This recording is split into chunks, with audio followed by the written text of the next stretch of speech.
All right, guys. Again, thank you for joining us with culturetoronto.com. I have a special guest once again, Pierre, who helps me lead this health culture podcast. My boy. What up, Um, Sharif? Yo, man, thanks again for joining so much, man. Yeah, man, I have fun with these. Let's get into it. Let's do it. Last time, if I remember correctly, we ended off with Sadhguru, and you said Yes, something yes. that I couldn't stop thinking about for about like until from then until now. Sure, yeah. And it was something he said about that there's no subtraction or division in the human mind, only addition and multiplication. I thought that was pretty mind-boggling and profound, man.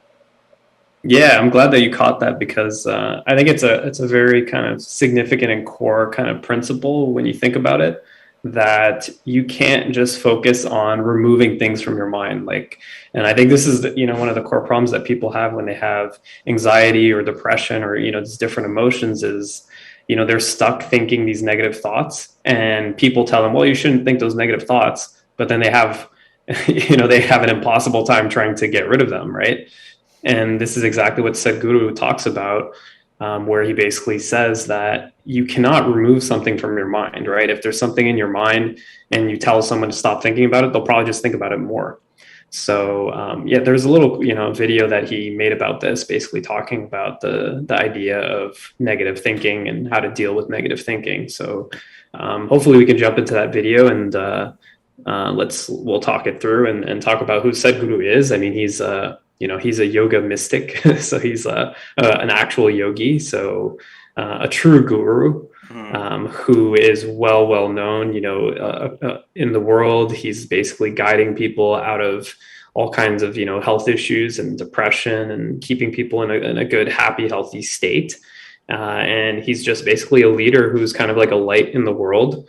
Of course, he's more well known, in like Indian cultures and Tamil culture, than he is in North America. But he's starting to get that traction. He has a Mm-hmm. few different books and a lot of great content on YouTube. He has meditations, and he has an app actually. So Oh, if you does he? ever yeah, he has the Wow. Sadhguru app, and you can see his meditations on there. And he has this program called Inner Engineering, and that's also the name of his book.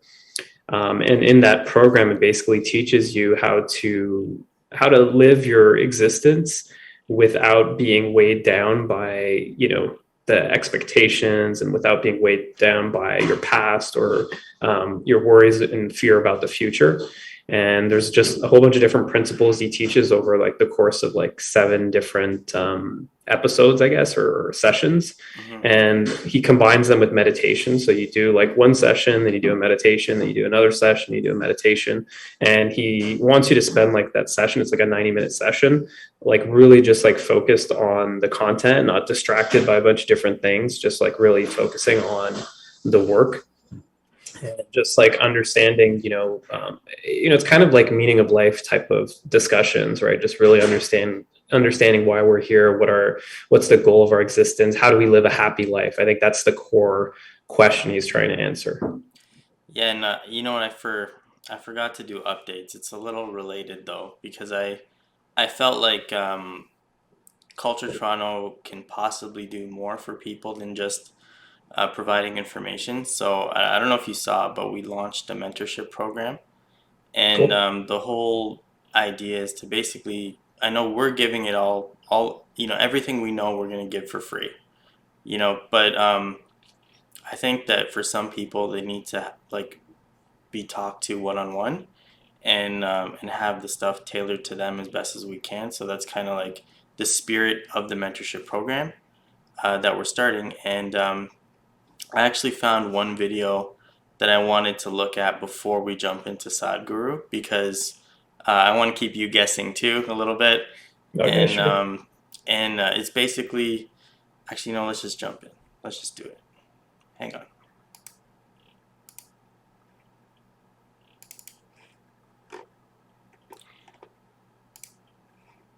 I asked for strength,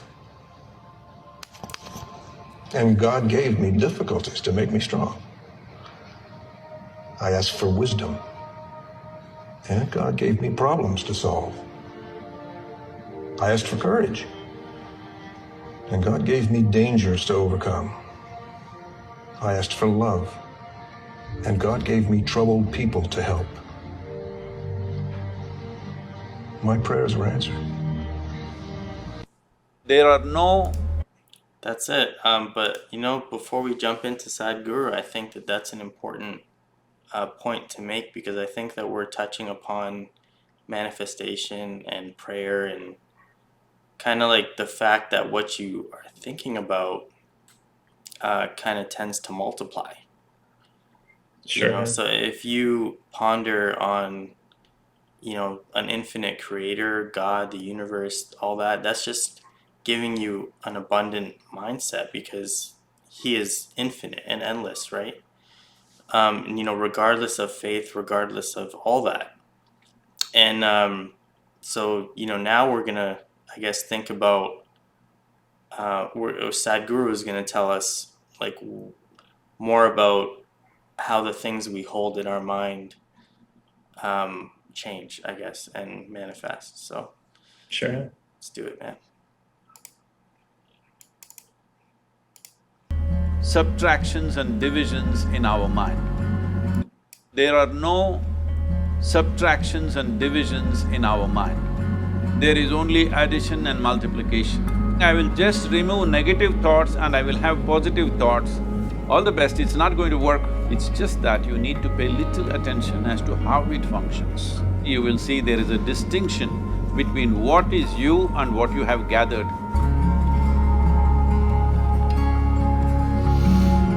Right off the bat, it's so like just that sentence alone. Sure, yeah. Come on, man. There's no subtraction or division. It's just okay, anyway.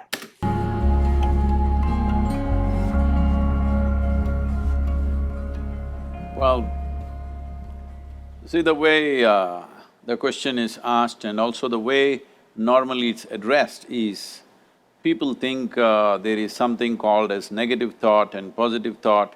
They want to remove the negative thoughts and have only positive thoughts.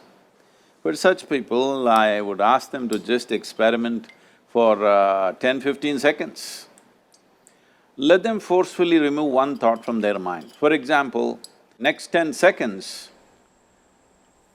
just don't think of a monkey. Try not to think of a monkey for next 10 seconds. You will see you will be full of monkeys. So what I'm saying is, this is the nature of your mind, because in this mind, all the three pedals are throttle.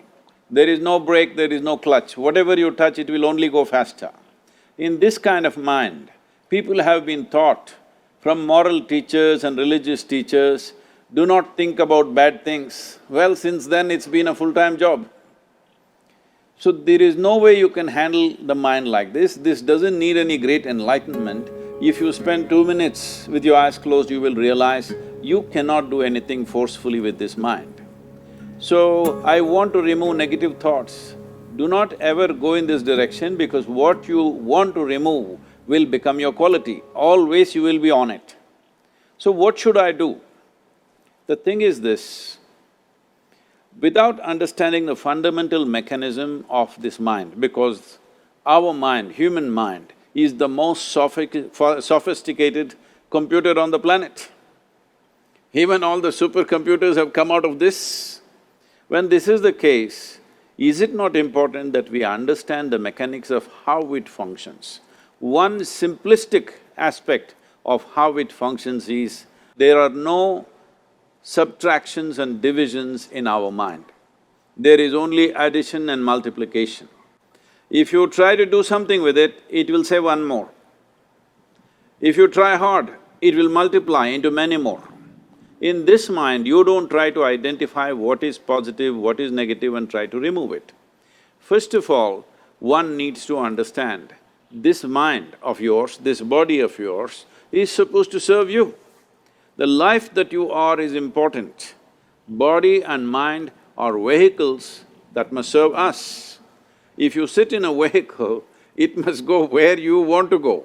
If it goes to its own destination, what is the point of such a vehicle? It's just a nuisance. Right now, most human beings are unfortunately experiencing this fantastic possibility of human mind as a nuisance, as a troublesome thing, well, this is the most beautiful thing you have. It's just that you need to pay little attention as to how it functions. One simple thing is this: first and foremost process is, that's why we put out this process called Isha Kriya. This is to distance yourself from your physiological and psychological process. There is something called as you which exists. This is not a composite of all your thoughts and emotions and physiological processes. Beyond that, there is you. If you close your eyes, even if you cannot see anything, you're still there. It is through the window of your eyes that you're looking out, but if you close your eyes, it doesn't mean that you don't exist, you still exist. So beyond your thought, you still exist, beyond your emotion, you still exist. So that you, the life that you are, this has to come into your experience. Why is it that you're not allowing that to come into your experience, which is the most significant aspect of who you are? Who you are right now, the most significant aspect is, you and me are alive right now, this is it. What I'm thinking, what you're thinking is not the important thing. We are alive right now, that is the important thing. So, it is important that you focus on this fundamental sense of aliveness within you, and then you will see there is a natural distance between you and your thought process. Once there is a distance between your psychological process and your physiological process, this is the end of suffering. Because there are only two kinds of suffering that human beings go through, physical suffering and mental suffering. Once you create a little space between you and your mind, between you and your body, this is the end of suffering. This is something every human being has to experience and know, otherwise thinking I will just remove negative thoughts and I will have positive thoughts, all the best, it's not going to work 100%, it's not going to work because nobody can remove it, they can avoid it for some time. So when negative thoughts come, you say Ram Ram, Shiva Shiva, whatever you want, but this is just avoiding, it's not gone. The moment you stop that, it will pop back with great force, otherwise it'll come back in your dreams. So it's very important, first of all you need to understand your anger, your resentment, your fear, your anxieties, the negativity that you generate. Generally resentment, anger, it is always directed towards somebody. But we need to understand this is poisons that we are drinking and expecting somebody else to die. Fortunately, life doesn't work like that. If I drink poison, I die. If I drink poison, you don't die. So, we need to understand this. When I say poison, today you can have yourself chemically analyzed. Right now, what is your blood work, what it says? 5 minutes of intense anger, check your blood work and see, there will be lots of negative elements in it, literally you're poisoning yourself. So, do you want to poison yourself? Definitely not. Now the very question is coming from certain helplessness, what shall I do? That's a key point right there. Don't do anything. Yeah, that part right there is a key point, that idea that if you're like sitting in anger and resentment and all these different emotions, even if you're mad at someone else, you're poisoning yourself. And there's tests you can prove it. You can show how it affects your body and how it's causing stress and strain on your body. And then over time, that really builds up and causes, more issues with health down the line. That's how you can get into chronic health issues, is because you're kind of holding on to that chronic anger. So I just thought that was like a super, super important point, that idea that, there's no point of holding on to anger. There's no point of holding on to like resentment. There's no point of not forgiving, because it's just hurting you in the end. This is something that is a burden to you, is causing you physical harm, right? Like you said, like if you do blood tests, you can see that 5 minutes of intense anger, that can affect your blood work, and that can cause you to, reduce your immune system function, to, kick up your stress hormones, and all those things can cause, damage over time. Yeah, and I mean, that just made me think of forgiveness in pretty much every single scripture I've read. Bible, Quran, everything. It's a virtue, it's something that's highly, highly encouraged. It's considered divine, I agree with you. It is a sort of poison when you are holding grudges against anybody, and if you can let it go, it feels really good.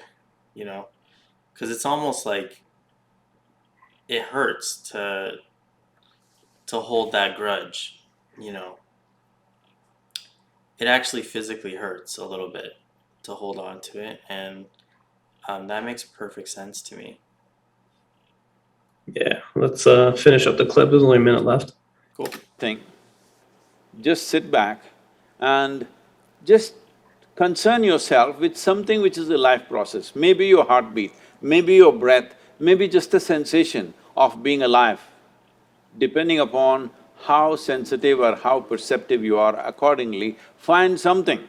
It could be a sensation in the body, it could be breath, it could be heartbeat, it could be anything, something which indicates life to you.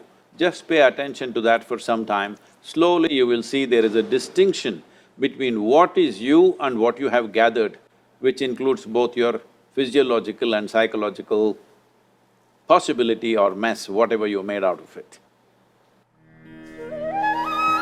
There we go. That was pretty quick. Yeah.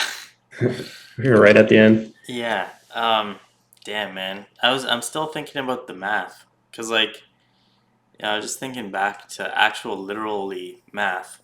If you multiply anything by infinity, you get infinity, right? And Sure, yeah. if you add infinity to anything, you get infinity, right? Sure, yeah. So that's just like kind of like pondering on the infinite, I think, is a huge secret of a lot of successful people, bro. Like, I think a lot of them believe in something. Even Einstein was saying stuff like, religion without science is blind, and science without religion is lame. And Newton and a lot of these like uber geniuses that we had believed in something. And I think that's key in manifesting positivity and all that. And Yeah, well, I think the interesting thing about Sadhguru is he tries his best to not, try to make things a religious, he's Yeah. trying to be accessible to everything. So like, yeah, as soon as you bring in religion, of course, like the religions they have in India are going to be different than the religions you have in different parts of the world. Then people start to be like, well, that's not for me. So I think that what he tries to do is just say that this is for human beings in general. Like, this is not about any religion that you worship or whatever God that you believe in. But this is just a process that anyone can do to try to take control of the gifts that we have. So in the clip he was talking about the fact that the addition and multiplication in the mind and not having subtraction and division, and he was basically saying that if we learn how to control the mind, if we learn how to use the mind, so like we have this like amazing tool that can, gives us vivid imagination and also memories of the past and all these things that other, species can't do. We use it to torture ourselves, a lot of times, right? Like the power of our mind is actually working against us. When you think about like, just a wild animal that just like lives out, like a squirrel that is out in your front lawn, their life is very simple, and they're not stressing themselves. They just they just exist. They worry, they just exist. They worry about feeding. They worried about You ever seen a 3-legged dog that's like happy as hell? Sure, yeah. It's just beautiful, man. It's like they're in tune with something that we're not in tune with. Right, because they're also not, they just accept life as it is. Like they're living in the present moment. They're worried about like what food I'm going to eat. They're worrying about shelter. They're worrying about temperature, warmth, like just very basic needs and necessities, like reproduction, that kind of thing. Whereas we're like obsessing over details of what happened before in the past, what could happen later on, how you're feeling right now, and your mind is just constantly working. So I think that that's where like the process of meditation comes in, and this is something that he teaches along with yoga. And it's crazy because he has like this center, it's called like the Isha Center. And the center is just run by volunteers, and they get like something like a million visitors per year. Wow. And I think they serve like they feed everyone. It's all free, You can go there and you can live there and just live a simple life. And basically they'll have like meals at a certain time, and then they have like meditations throughout the day, and they have like yoga practice. And he would say that, people, if you want to be happy, you could just come here. I'm going to provide for you. We'll give you shelter. We'll give you food. We'll give you everything you need. And all I ask for you to do is come here and be happy. That's it. Just come here and be happy. Can you do that? Everything is going to be provided for you. And people can't do it because they'd rather like live their own life and find ways to be unhappy. But it's kind of like a tongue-in-cheek kind of commentary on the fact that people find ways to make themselves unhappy, even when there's always something to be grateful for. Always, he makes the example of like, we're so focused on ourselves when we're just such an insignificant like part of existence. And everything could be going well in the universe, right? Like the sun rose, the planet's spinning properly, the temperature is okay, like we have all these amazing things that are happening. The trees are giving us oxygen, and all these processes are in Delicate place. balances, right? Like Yeah, it's so like when you think about the marvel of creation and just like how incredible it is and how beautiful it is.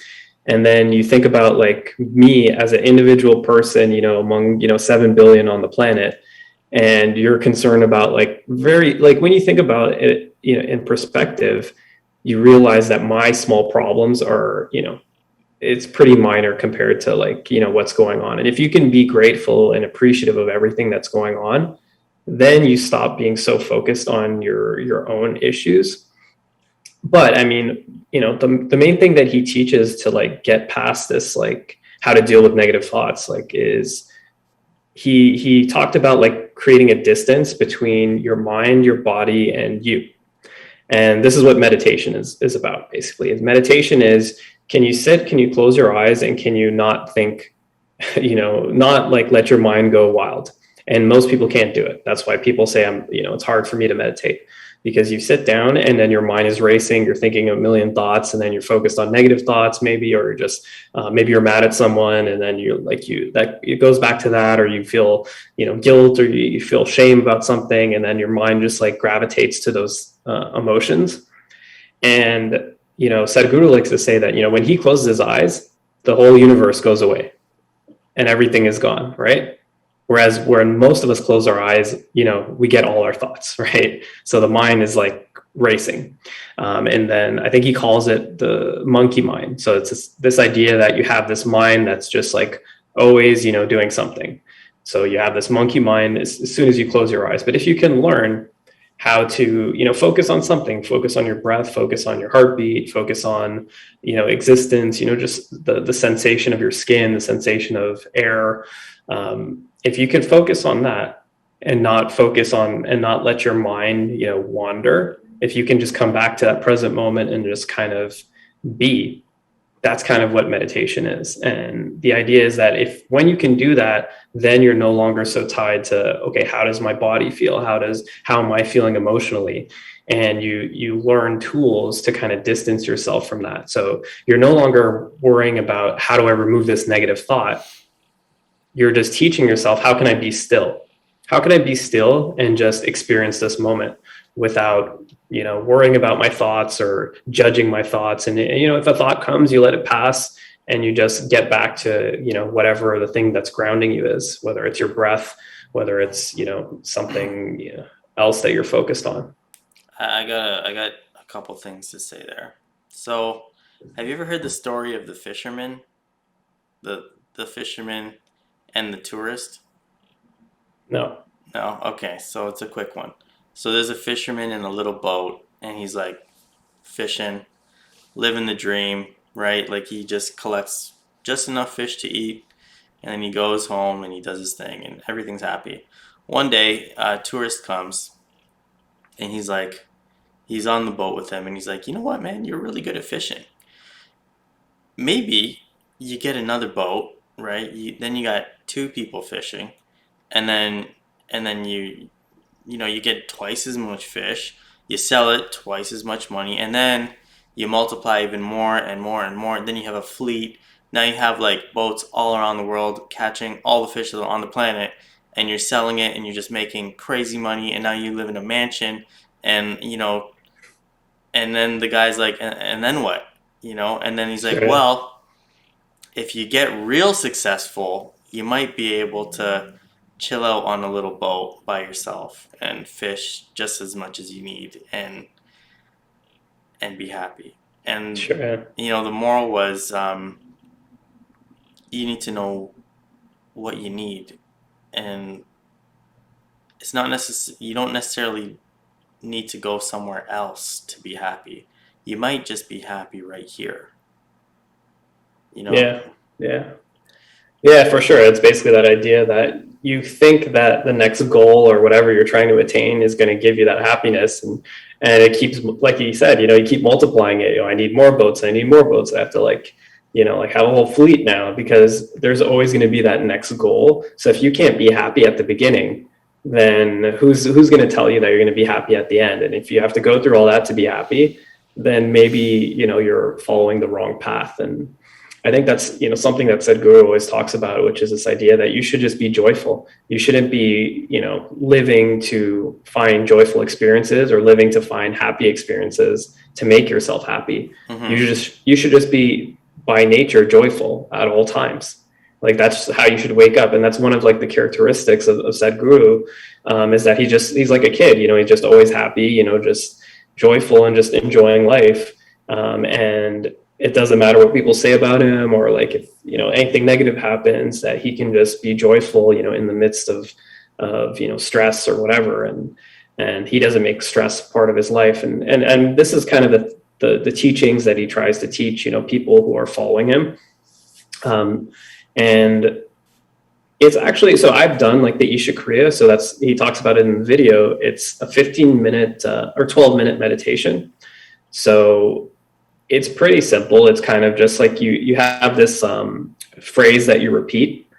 I think it's, I am not the body, I'm not even the mind. So when you inhale, you'll say, I am not the body. And then you'll exhale and you'll say, I am not even the mind. So you're not actually saying it, you're just like thinking it in your head. But you're focusing on your breath. And when you have what's called a mantra, while you're doing the breath work, it helps you to not let your mind race, because as you focus on your breath in and out, and then you focus on the words that you're saying. So anytime your mind starts to wander, then you get back to the words that you're saying and you get back to the breath. And that allows you to just be focused, on the meditation, silence your mind, relax your body. And that's when the benefits of, the meditation, where, all the stress, starts to release, you start to calm down, your breathing rate slows down, and all these things have just tremendous benefits for the human body, and the mind. Mm-hmm. So you do this for 12 minutes. And then at the end, there's like a period where you're just quiet. So you're no longer saying, I'm not the body, I'm not even the mind. At the end, like a little song plays, and you basically just sit there and you just try to keep your mind still. And it's hard to do at first, mm-hmm. because, anyone, that tries to quiet their mind knows that like things can come into your mind. But as you do it, so he encourages people to do it for twice a day for 45 days, or to do it once a day for 90 days straight. And when you do that and you accumulate that time of doing that every single day, you start to really see things change. Like it's kind of like, when we talked about the presence process, this idea that you start to really notice things differently and you start to experience life differently. You're not as reactive. And I think part of that is when you learn to like sit with your body and be able to calm yourself and not just, always be doing something. It really helps you to be, in the present moment. It really helps you to not be reactive. And I found it like, when I was doing it, I really found that it had an impact on my life, and you started to like feel better. Your mood started to feel better. You're, like I said, you're not as reactive, which helps you with your relationships. And then overall, it just had like this cumulative effect. And of course, meditation in itself, like once you start to relax and calm your body, lower your breathing rate, all those things have positive benefits to your immune system, to a whole bunch of different health. The whole thing. Exactly. Yeah, you start to, change your gene expression, start to increase the genes for like anti-inflammatory, the anti-inflammatory genes, and decrease, the genes that cause damage in your body. Like all these things start to happen when you get into that meditative state. So, and there's research for this. Like he has, I've seen a few different like Harvard papers on like one on, I think on the Isha Kriya, and then there's another one on inner engineering. And then he has this other meditation that's a little bit longer. It's like a 20-minute meditation. And they did these studies at Harvard to basically just see like, what is the impact? And then you saw crazy things like, oh, people's stress level came down by some amount of percentage, like let's say 20%. Oh, people with asthma like reported that their symptoms of asthma started to go down by, a significant amount. People with depression showed that their mood and their depression symptoms like started to reduce a lot. So, you can find that online. It's, yeah, or maybe we can link to it. We'll link yeah, it after. We can link it in description, but it's pretty impressive, like just the power. And this is not saying that Sadhguru's meditation is anything special, because there's a bunch of different things you can do. Like there's the Calm app, there's the Headspace app, and I guarantee you that if you did those things consistently every single day, you'd likely have similar results. But this is just one process. It's free on YouTube, the Isha Kriya. Yeah. So it's something that you can do. And if you do it every day, it's pretty short. It's 12 minutes and it can just add something and help you get into like that clearer, mental state. Yeah. I think there's only two ways that I've ever gotten there. And one is martial arts. And I'm not talking about like fast and hard martial arts. I'm talking slower Tai Chi type of martial arts, or maybe even yoga, but like a little bit of movement, that a really, really slow movement can help. And of course prayer, right? Like, I mean, going back to like every prophet that there ever was, prayer is a huge thing that they prescribed. And instead of those mantras that Sadhguru was saying, for example, there's like the Lord's Prayer, right? Our Father who art in heaven, hallowed be thy name, thy kingdom come, thy will be done on earth as in heaven. Give us this day our daily bread, and forgive us our trespasses, as we forgive those who trespass against us. Lead us not into temptation, but deliver us from evil. For thine is the kingdom, the power, and the glory forever and ever. And there's a lot of stuff in those kinds of prayers, like emphasis on forgiveness and the infinite, and those are like very common in like almost all the prayers, right? I like how Sadhguru makes it accessible to everybody, which is important, but I'm just speaking from my own experience. It's martial arts and prayer that do it for me. I think like, just sitting, I think sometimes I get into a meditative state, or maybe with music, Yeah. So I think that the kind of meditation that you get into, so for example, you talked about like, prayer, for different religions, there's this idea of meditating on like the word of God. And so you meditate on something from the Bible, the Quran. And you could just focus on a verse and spend time just like listening to what that verse means to you, and kind of trying to like, and by the way, I think you even get it with poetry and for sure. Yeah, for sure. Anything that was carefully, or art in general, like anything that was carefully put together by a human with like good intentions, Sure, yeah. You could go to a museum and just like look at a piece of art and meditate on that, and just like kind of, reflect on the impact it has on your life, or the impact that it has on society, and kind of get into that meditative state.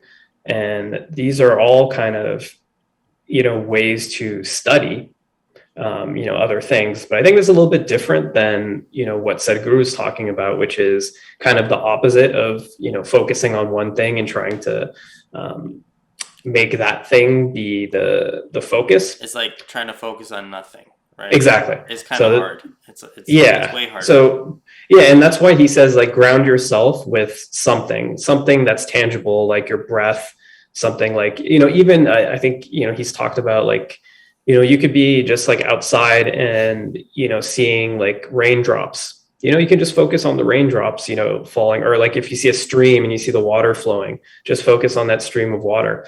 So just something that's alive, something that, is tangible, that you can just focus on, that doesn't require a lot of mental focus, doesn't require a lot of thought. and something that's repetitive, something that just like has a calm pattern to kind of put you almost in like that state of trance, because you're so focused on that thing, is you're not thinking about other things, your mind is not racing, it's not that monkey mind. And I've really found, because I've done it like with the presence process, like I told you, I was doing like the 20 minutes a day, twice a day, morning and evening, for the connected breathing. And that meditation, it was a similar thing. There was a mantra that you would say, and you would do it throughout the whole 20 minutes. And you really just get into a different place. It's one of those things that just really enhances your mood, reduces your reactivity, and just helps you appreciate every moment of every day. So it's um, really powerful stuff. And I think that that's kind of the whole principle that Sadhguru likes to teach, because he talks about inner engineering. And this is this idea that, the most complicated machine is yourself, right? It's not your iPhone, it's the I. That's, that's a joke he likes to say. And that, when you think about it, it is, right. The I is the most important thing. And you might look up ways how to use your phone better, and how to get the most out of your phone. Yeah, But no one is recently new spending. updates, right? Make Right, sure the exactly. firmware is good. Exactly. So you're not spending that time trying to figure out how to work your own mind, right? You're not spending that time trying to really get the most out of yourself. And I think I heard a quote from him at some point where he was saying that success in life is basically how well you use the mind and how well you use the body. Those two things, if you can like max, and that's kind of what we try to do with like, Muay Thai and, different modalities that kind of test your physical limits, and like help you to use your body in a certain way where you're mastering yourself. You have discipline. You're testing your strength. As you continue to pursue those things, then you can gain some kind of mastery over the body in some field, right? It doesn't, it could be a sport, it can be martial arts or Somehow whatever. I think that's important somehow. Um, It I, really is, yeah. you can't Go just do ahead. it like just up here, right? Somehow you gotta incorporate all this into something, right? Right. And yeah, it can't just be all mind. It can't just be all body. There has to be a balance. And also the spirit is, important as well. And it's funny because he, at the Isha Center, so obviously there's kids, and he has like an education program for kids. And one of them, like, they don't really teach like the regular curriculum of how they would, normally do things here in North America. Mm, What they do is very that, interesting. yeah, they teach English, they teach literature, they teach history, they teach classical music, classical dancing, or traditional dancing, and they teach martial arts. And I think that that's pretty much it. And that's like their curriculum, because Mm, their goal is to teach you how to use the mind and how to use the body. And he was talking about like the kids there, like the girls specifically. And he was saying, when you see these girls, like their spirit, like their energy, like it's on a whole nother level, right? Their confidence, mhm. because of, going through that, like the physical training and the mental training, just that exposure to art, to literature, to martial arts, It's so to, crucial, bro. And, in university, I had several crises in university. But the way I got out was engaging the humanities, because my degree was in neuro, right? And neuro was very like it wasn't as cool as they could have taught it. It was very practical, scientific, like very like dry. We rarely thought about the wonder of the human brain. Like we were trying to get down to the neurons and like, okay, this neuron connects to this neuron. They have like a myelin sheath, and there's nodes of Ranvier, and all this other shit, right? But sure. when I started to do the humanities, like doing like just reading books, just reading poetry, it just helped me to feel like I had a soul again, and it made me able to relate that to the science and have like a richer education. You know, Sure. yeah. But university is beautiful. It's just like you get exposed to all this stuff, man. But they don't teach some of this stuff that like Sadhguru is teaching. I wish they did. Yeah, because I think, a lot of people, especially in university, with all the pressure and, the tests and everything, there's a lot of stress, there's a lot of depression, there's a lot of anxiety, and no one teaches you the tools. Such a Right. test, man. No one gives you the tools to deal with those kind of, that kind of pressure. And of course, some people, really suffer because of that. And I don't know if you've ever seen like Malcolm Gladwell, like, he has this, he has a strong position against like these Ivy League schools, like the Harvards and the MIT and I love his the books. Stanfords. I have several, but yeah, I mean, like he went to U of T, so just like us. Yeah, what? You know that? Yeah, Yo, and he's also half Jamaican like me. So okay, sick. Yeah. So yeah, went to U of T, and his position is basically that the problem with going to like one of these top schools is that you end up being a small fish in a big pond, which is this idea that you were maybe very smart, very brilliant at your high school. And when you end up going to like a school like Harvard or Stanford or something like that, then now because everyone else there is brilliant and maybe you're no longer like the top of the class, you start to feel bad relatively, even if your performance and your ranking is higher than like 85% of the country, universities, like the students in the university. If you stack ranked everyone in the country, like all the different universities of like what their academic merit is, the people at these Ivy League schools would be higher than everyone else. But what ends up happening is that like 50% of people at Harvard still drop out. And the reason they drop out, the reason they quit, is because they see everyone else better than them. They think that they're terrible because the people above them are better than them, even if they're brilliant. Like if they went, so he was basically making the argument, if you take like these smart people that could make it into Harvard and Stanford, and they just go to like the local university, right? The local state university. And now they're a big fish in a small pond. They're one of the top performers there. You start to see that they produce way more. Their dropout rates are way less. They'll end up having better achievements. And he showed the data for this in this one video that I watched, where he's basically showing that the amount of papers, that like a PhD writes from like these different schools is so much higher, in the top, like if you look at like the top students of any, state school, they produce more than like the middle tier to like the lower tier of like the Ivy League school students, which is crazy when you think about it, because the Ivy League students are brilliant, right? It took so much to get into those schools and to stay there. But just because of the fact that other people in that school are better than them, they feel a certain way. So now they're depressed. Now like they can't produce as much, like their creativity isn't as good because they feel a certain way. I think we should wrap on this point. And this is the important point that I'm glad that we landed on. And it's Sure. like you've heard the expression that comparison is the thief of joy, right?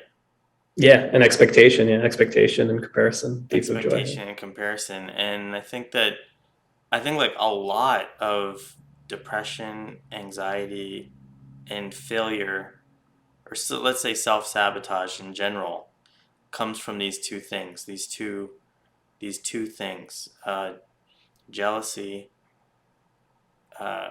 comparison, and expectations. Yeah, and when you think about it, to loop it back, Sadhguru talks about your mind being obsessed with the past, your memories of the past and your imagination of the future. And when you think about expectation and comparison being a thief of joy, those two things are based on your memories of the past or your imagination of the future, right? So if you realize that, then you can realize how to get your joy, how to keep your joy, because you're no longer focused on the past or the future. Or if you're focused on the future, it's because you're trying to create the future that you want and not necessarily worrying about like the worst case future. So yeah, it's a really powerful idea that, if you can avoid those thought processes and try to focus on something else, something positive, focus on gratitude, focus on, just the joy of being alive, focus on the positive things that are in your life, the people that are blessing your life, and not obsess about the negative things going on, not hold on to anger and resentment for people around you, not compare yourself to other people and say, I'm not doing well, or, don't have like high expectations that if you don't meet, you're no longer happy. Just be happy for what you have, and learn to be grateful for every single moment. I think that's kind of the key here. Yeah, I think you nailed it right on the head, bro. Bullseye. But, I think that for me, a realization that really helped, and I don't know, I'm saying it just in case it helps someone else, is that, the human was kind of put here on this planet as like the caretaker of the planet. And if you compare us to every other species, we really are king of the jungle. If you like just step out of human versus human for a second, just, you know, think of human versus everything else. Nothing can compete. Everything else is in cages. Nothing even comes close. Because of our intelligence, right? Because of that intelligence, right? So like if you think about that, we've been so blessed. Like we're just the kings of this planet. And that should come with responsibility and taking care of everything and having a holistic approach to like everything. And I think that if we got back to that a little bit, we'd probably be a lot happier.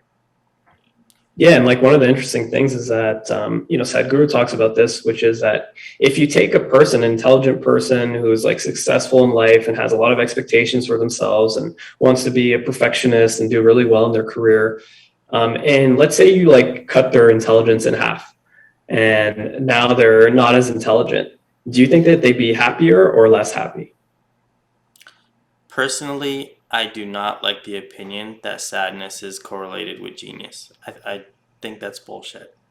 Well, no, so that's not what my point. My point was basically that if you no longer were so focused on like these, the more you think, the more it's robbing you of your happiness, is kind of the I'm point gonna trying to make. disagree with you here. Yeah. Okay, go for it. So your opinion is that the more you think, the more unhappy you are, right? My opinion, Not in general. I think it depends what you're thinking about. yeah, I know it's not your opinion, but basically, let's talk about this meme I saw, which was like basically there's three heads, and they each have increasing intelligence, and the smartest one is the most sad. And I thought to myself that actually, okay, there's like normal, smart, and genius. Okay, Yeah. smart, there's a lot of sad smart people, a lot. Sure. And Yeah. there's also a lot of sad normal people. But geniuses tend to be okay and at peace because they thought this shit through. Like I don't know if that's necessarily. That's a generalization. it's okay. This is our first disagreement, man. It's good. Yeah. It's good. Yeah. Well, I mean, like either way, you can't really generalize it, but it's this kind of idea that if you look at what your intelligence is doing to you in a lot of cases, it makes you overthink. And when you overthink, that's when you start to get into like these negative thought patterns. That's when you start to like, have these expectations that you can't meet, and then you think about them. And that's when like you start to have resentment for people because you're thinking too much. And it turns out like the people that are just happy with the very simple life, a simple, you were talking about the story of like the fisherman, and he's just living a very simple life, and his expectations aren't, for the moon. And because of that, he can just be happy and be at peace. But then when you start to like overthink and you say, okay, what can I do? What next goal I can have? If you're not careful, your thought process and your expectations and what you want can just overwhelm you. And kind of, that's when like the torturing, nature of the mind can come in, where you start to like compare yourself. You start to have expectations. You start to feel bad because of them. You start to remember things that you did incorrectly. And the people that have like just a simple experience in life, where they're just like, I'm happy with how I'm living. It doesn't matter how much money I have. It doesn't matter what my career is. I can just have a very simple job, do it to the best of my ability, and I can just be happy with that. So this is not to say that like, if you're a genius or if you're smart, that you're going to be unhappy.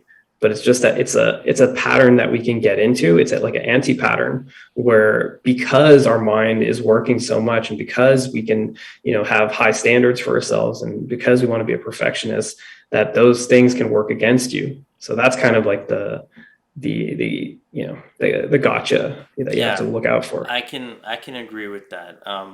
But the notion that more intelligence means sadness because this is a shit deal that we got as humans, I think that's just total garbage. And I'd like to end on one analogy, bro. If you just let me, because we were basically at 1 hour. Oh, really? Okay. I don't mind doing a second episode, by the way, but I think we should take at least 10 in between. But let's end on this analogy. So in the scripture, Bible and Quran, God says that there's healing in honey, right? And I thought about this a little bit, and I don't think it means that eating honey will heal you. I don't think it means that. This is just my interpretation. I think that it's about bees and the fact that whether they're given good pollen or bad pollen, they always produce honey, sweet honey. And I think that the challenge as a human is to be like a bee. And whether you got good pollen or bad pollen, you gotta make sweet honey, make it work, And I think that that helps me because I realize that this is a test, right? Everything good and everything bad is given to you for a reason, right? And you got to figure out the problem of how to turn that shit into honey sometimes, Yeah, no, for sure. That's a good analogy. Thanks, man. All right. With that said, sorry, guy. Getting preachy here. Getting preachy. That said, thank you guys for listening to this one. We got lots of stuff going on at culturetoronto.com, the mentorship program and merch from Studio Oteise. Oteise is the Japanese word for handmade and homemade, so check that out. And Pierre has a lot of great stuff to say. Listen to every episode that he's on. He cares, man. He really cares. So that said, peace. Peace. On a squirrel, yeah. You watch a movie, you think it's like that, yeah. You watch a TV show, you think it's like that, yeah. You read a book and you think it's like that, but it hasn't been like that for very long. Because society hasn't developed the technology to place their stories and constructs in the philosophical medium that's entertaining for us to understand. And plus there's so many of us here on this planet, we need a system to organize ourselves in a way that makes us feel like we come